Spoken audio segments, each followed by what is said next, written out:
up, Bopper Gang? Today we have Kathy Zhou with us. Hey. First time at the house. Thank you so much for coming. Thank you for having me. Yeah, I feel like it's been a long time coming. We've met like a Yeah. year ago, right? Yeah. And, just ever since I saw your work, I was blown away just by the level of detailed creativity and just thought you put into all of these. So, yeah, even back then I was like, I need to stay in touch with Ashley and, one day maybe do something like this. And here we are. Yay, full circle. So I was doing some reading, obviously, and I saw that you're from California, which I did not know. Mm-hmm. Yeah, I grew up in San Jose, right in the heart of Silicon Valley, so about an hour or so from San Francisco. I played piano all my life throughout my childhood, took private classical piano lessons with a very intense Russian woman. And yeah, it definitely got me disciplined is for sure a takeaway from that time period. Yeah. I spent a lot of time competing in national classical music competitions during those years and eventually burned out from all of that. But aside from, playing classical piano during those years, I didn't really do much else. I was just just kept my head down, studied, had no idea I would be moving to all these different places in adulthood and pursuing all these different creative paths. Yeah. Well, what drew you to the Memphis music scene? Because I was reading that you would travel here on the weekends or whenever you had the time when you were in Arkansas. Yeah. So right when I graduated college, I did Teach for America in rural Arkansas in a small town about an hour away from here. And it was a group of mostly very young, newly graduated college grads, all, for many of them, very, very first time in the South, in a small town in the South. So naturally we would want things to do on the weekends, and the nearest way to access city activities was to drive the hour into Memphis. So that was when I first discovered Memphis and Memphis music and Memphis creativity, and just was really drawn to the authenticity and the richness of creativity there was, but most of all just how kind everybody was, and just kind of the chill, what's the word I'm looking for? Grounded kind of, that's not the word, but something along those lines. I'm blanking on the term right now, but yeah, I was just drawn to all of that, seeing a group of people from many walks of life pursuing creativity on their own terms, and seeing the diverse range of creativity that exists, and just seeing all in all how much of a community it was. Yeah, that was kind of my first exposure, and years later ended up moving to Memphis and thought, well, I was drawn to the music scene back then. Maybe I should give it a try now. Yeah. What inspired you to make that transition from classical to your indie pop? Yeah. So like I stated earlier, I got pretty burned out from the classical world. It was very rigid, very demanding, and there was obviously, room for creative expression in some ways there too. I mean, that part I enjoyed, but the basic foundations was you had to play these pieces in this very rigid technical way first. And I was just under a lot of pressure all the time to excel and to win competitions, and I don't know, just as an adult, I no longer wanted to pursue that. It wasn't fun. It wasn't where I felt drawn to spend my time. In fact, I didn't play at all for, let's say I went to college and then did not play at all for another, 7-8 years. Wow. In the interim, I did lead a performing arts outreach organization on my college campus, and that was kind of my way to keep being involved in the arts, but also give back to the community without having to put the pressure on myself to play or perform. But I think the moment where I kind of got that bug in me to want to perform again, but in an indie pop sense, was I visited a piano bar in my early 20s in Chicago called Howl Over the Moon. It's a dueling piano bar, super fun. Prior to that day, I had never heard of a piano bar. I did not know what it was. I did not know that existed. A friend invited me out, and I just remember being blown away by what I was seeing. That was my first exposure into, what? My instrument is cool?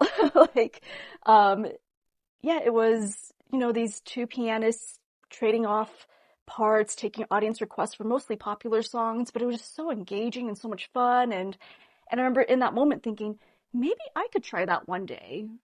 And I started thinking very, very technically and logically about it. I was thinking, okay, like everything they're playing, I could do just fine. I know I can, but I've never sung publicly prior, like until a few years ago. At that point, I hadn't sung publicly yet, and was not very confident in my voice, and I was not used to being center stage in that context at the time. So it was definitely a very bug was planted in me. I was like, okay, well, we'll see. And that just kind of, that voice appeared. It got silenced for another 7 years. And right when I was about to turn 30, actually, I was living in Memphis at the time, went through a pretty toxic relationship and breakup. And that was what propelled me to decide, okay, well, here I am. I'm in Memphis, which is where I wanted to be for the art scene, but I'm not pursuing the arts for some reason. And it was just a moment of realization of, okay, I have to put myself first now. I have to put my dreams and desires first. So yeah, this was 7 years after the piano bar situation. I decided to just immerse myself in the Memphis music scene. One of the first gigs I got was at the Zebra Lounge, which is the piano bar, which closed in Overton Square. Yeah. But that was definitely my big goal of, let me work towards that. Let me work really hard. Let me study all these popular songs, because I grew up under a rock. I did not grow up listening to classic rock or whatever that people listen to.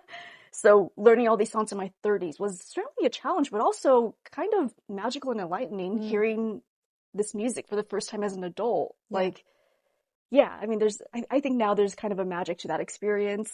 So I played there for a bit. And during that time, just kind of found myself in songwriter circles as well. And through that, got to know other local songwriters, and just through all these experiences, saw a path for me into songwriting as well. Just seeing other people's music and hearing them and just thinking, maybe I can do that too. I have a lot to say. I have a lot of pent up emotions. Let me just put it down on paper and try it out. Yeah. So that's kind of what got me into the songwriting scene. That's so cool. Yeah, I relate to that a lot because I grew up on like competitive dance. And I got to a point where, I'd been doing it for like 15 years, and then I was like, I don't even want to perform anymore, because it was like there are so many rules, and like you have to do it a certain way. And then, it does take the joy out of it after a certain point, when you're like, I'm doing this for other people to like please them, or to reach a certain level of success, or to win an award. And yeah, I put myself back out there doing this, and I started it when I was 28. And it really took a lot to overcome the like being a performer again, and doing it for like the sake of performing and for like the love of it. But it's also like so scary putting yourself back out there again. But it is fun too. Like, music has always been my way of like breaking the rules and expressing yourself in a like truly authentic way. And even just hearing and seeing other people like share their truth authentically like that is just so inspiring. Yeah, no, for sure. And I will say, speaking of having a more rigid performing arts background, one thing I've had to adjust to over the years is shifting away from, is this technically good? Is my performance technically good? To, well, why does it, not to say it doesn't matter completely. I mean, but yeah, like, but shifting a little bit away from that to be more like, well, is what I'm trying to express coming across? And that being the priority. Yeah. Sure. That's really cool. Yeah. And speaking of the transition into songwriting and indie pop, you also describe your music as like blending a lot of different genres. Is that like a way for you to break the rules and kind of explore your music a little bit more than the classical? I think so, yeah. I mean, part of when I finally gave myself permission to start writing songs, it was a very deliberate, what's on the heart? What feels right? I did not think at all about genre or about trying to sound like anyone. It was just whatever came out that felt good, that sounded good. That's kind of what I went with. And then when I look back upon all that work, being in the music industry, you kind of have to assign yourself a genre for marketing purposes, unfortunately. So looking back at that, I would say the best description I could think of was genre bending. Just don't label me, or just decide for yourself what you think. That's kind of what I wish I could say to people when they ask, what's your genre? It's like, I don't know. Give it a listen. Decide for yourself. And I love being able to explore new things, like in your even late 20s and 30s. And we've talked a little bit about taking a break and then getting back into music, but especially you pursuing, your own music for the first time in your late 20s. I've read that, you had some limiting beliefs, and I feel like we all struggle with that. So what are some ways that you overcame those limiting beliefs? That is a continuous process, to be honest. I don't know that I have officially ever overcome everything, which I think is part of it too. Like you're constantly taking on new challenges and challenging your own beliefs about yourself and breaking those preconceived expectations. And then you reach that level, and then there's that new level of, okay, can I do this? And then you reach that level and you break that. So yeah, I think it's a process. It takes time. As far as how, I found one important aspect is surrounding myself with people who are genuinely kind and supportive and who have my best interests at heart. There's always going to be critics. There's always going to be people who are just critical or don't realize the impact of what they're saying. So yeah, I think just being very, very careful about who you do surround yourself with. And in my case, when it comes to definitely at this stage in life in my arts career, definitely deliberately seeking advice only from people who are also in the scene, who are also directly doing these same things, who have maybe a little more experience than me. Yeah, I mean, having that's definitely been helpful.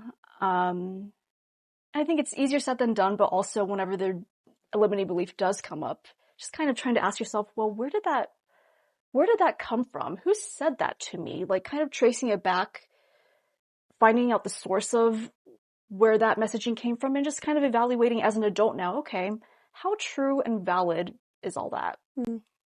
Yeah, that is really interesting. And especially for women, I feel like it's even more compounded because it's like, oh, well, we have to be thinking about getting married or having children and all of these things. And sometimes we do put our, artistic endeavors or even just our own personal career pursuits like on the back burner sometimes. And then I do feel like sometimes there is this narrative of like, oh, well, I'm too old to like start something new.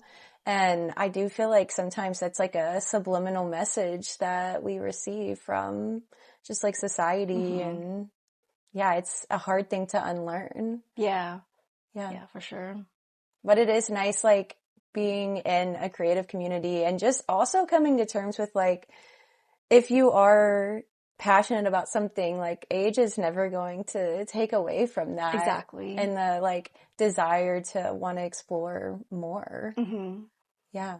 Yeah, and that's kind of one of the beautiful things I am seeing about our generation is we are seeing women who pursue a variety of paths, and I think we're getting better at just acknowledging all these paths are valid. Absolutely. Yeah. Well, you're about to release your first EP. Yes. And your first tour. I am, yes. That's awesome. Thank you. Thank you so much. Yeah, it's been a few years coming. I remember the first time I had the idea to go on tour was actually a couple years ago without really understanding all that it entailed. And I am still learning now, but definitely back then it was kind of more of a naive, like, well, maybe that's not the right word, but just a less informed version of, okay, yeah, let me do this. And I just found myself not being equipped at the time with the organization skills or the time management or the practical industry knowledge at the time. So yeah, no, it didn't end up working at the time because I was a little bit more ill-equipped. And I think part of it too is, I mean, just to back up a little bit, when I first started playing music in Memphis, my only goal was just to be able to perform out and about every once in a while. I did not have dreams of releasing stuff or going on tour or really expanding my career beyond Memphis. So back then I was kind of still in that space still of, well, okay, I guess I don't really have to go on tour, it's fine. But, you know, it's been a few years, and especially in the last year, I've been very deliberate about seeking out knowledge, seeking out resources and networks to actually expand my career, and partially because, well, in large ways, because I have had that change in mindset and overall goals that I didn't have before. And yeah, it's after a year of just kind of intensive, deliberate cultivating networks and relationships with people all over the world, and just learning as much as I can about the music industry's ins and outs. And just realizing for myself, I have all this stuff I recorded that's been just sitting there for a couple years. I'm ready to let it go, out into the world. It was definitely a moment where, okay, this is an itch I really have to scratch. I have to just release this EP and just go on tour and just get it done. I've been wanting to for a while. I have to just experience it now and just see. Yeah. What can we expect to hear on the EP? So the EP, the overall theme is a collection of nature and fantasy inspired pieces that draw upon my own experiences with grieving, processing the past, coming to terms with the present, a lot of self-actualization. All these songs, I think all of them, okay, most of them, except for one, most of them I wrote in the pandemic when things first shut down, and I found myself with a lot of time all of a sudden. And with time comes a lot of, I don't know if you experienced this, but with a lot of old emotions, old stuff coming flooding back. So I decided just to use that time to just write those songs and to get that out on paper and perform those songs. And I guess the best way I can put it is it's a journey of the self, essentially, starting from childhood and going through some of the bumps and roads in adulthood, and kind of ending with realizing, okay, I've grown. Mm-hmm. Yeah, life can still be beautiful. Yeah. What does it feel like now, putting them out, having written them, 5 years ago, and having more perspective and like context around it? I think I constantly have to remind myself that to others, especially those outside of Memphis, they are new still. Yeah. And trying to keep that energy and freshness. It can be easy for me just by myself to be like, whatever, these are old songs, like I'm kind of ready to write some new ones and don't really want to be playing these anymore. But overall, especially when I do play out of town or to new audiences, it's kind of a reminder of the magic of all of it again. And I'm just really looking forward to having those experiences more on tour. Yeah, that's so cool. Where has your favorite place been to perform? Let me think about it. I've performed in a lot of really cool places. Favorite place? I guess I'll start with places that come to mind locally. So I mentioned Zebra Lounge. I performed there for a couple years. I enjoyed it a lot. Yeah, I mean, it was always a cool crowd, and you never knew what requests you would get. And that was the fun of it too, of just everyone's there enjoying, really chill and throwing out whatever. And if, the crowds there were very, very kind too. So if they knew that you were trying out a song for the very first time, there was a lot of grace and relaxedness and gentleness and just mutual experiencing all that together. So I really liked that experience. I think that is also what really helped enhance my performance, because those shifts were 5 hours long. And a lot of songs you had to, I put it up upon myself to learn on the spot, or just, to go listen to on my break and just try it out. And that expanded my repertoire as well. What was your craziest request? Craziest request.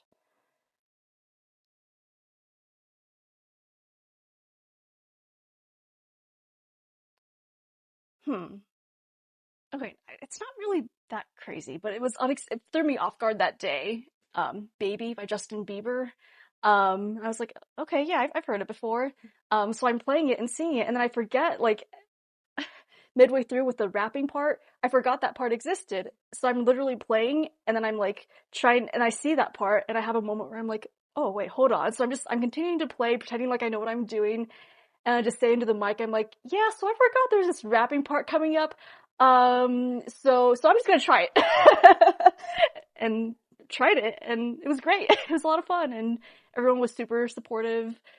And yeah, I mean, so I think that experience really kind of enhanced my general performance and stamina, and just willingness to try new things. As far as other local venues, I really like the sound at B-Side. Shout out to Joe. Always does an excellent job making sure we sound good. So I always appreciate that. Yeah, and I also really enjoy, there's a gig at the Central Station rooftop that I played a couple times. Really great crowds usually, and the view is just amazing. You see the sun setting over downtown as you play. Wow. Yay. And you have a local show on your tour, correct? I do. It is my homecoming show of the tour, which is on November 7th at Bar DKDC. Haley Ivy's opening. She has a brand new set of piano-only songs, so I'm so looking forward to that. Whoa. She's just very talented, plays multiple instruments, and just always amazed when I hear her and see her live. And then I'll be playing with a full band at that show. So that'll be a lot of fun. It'll be myself, Ethan Baker on violin, Ryan Sisson on guitar, Detour on bass, and my college friend Sarah Mori is flying in to play drums for me. So just really looking forward to all of that. Yeah, homecoming all around. Yeah, for sure. And what's the name of the EP? The EP is called A Vivid Magic Scene. And that's also the name of my tour, because I figured, well, it's spooky season. Let's just, rather than name it something new, just use the same name. And it is a line from the song Strange Child. Her mind, a vivid magic scene. I just decided, okay, that's a good line. Let's just use that as the title. Cool. Well, thank you so much for stopping by. Yeah, thank you for having me. Of course. And where can the people find your EP? It drops October 14th, on all platforms, wherever you listen to music. Kathy Zhou, A Vivid Magic Scene. I'm looking to have physical CDs made as well, so that'll be upcoming. I have merch as well for the first time ever. I didn't bring any today, but come see me at a show, buy a t-shirt or a tote bag or a mug for me. They're so cute. I wish I brought a sample. Yay, I'm gonna have to get a little tote. Yeah, for sure. Awesome. All right, well, that's it, guys. Thanks for watching. Thank you. Bye. Yay.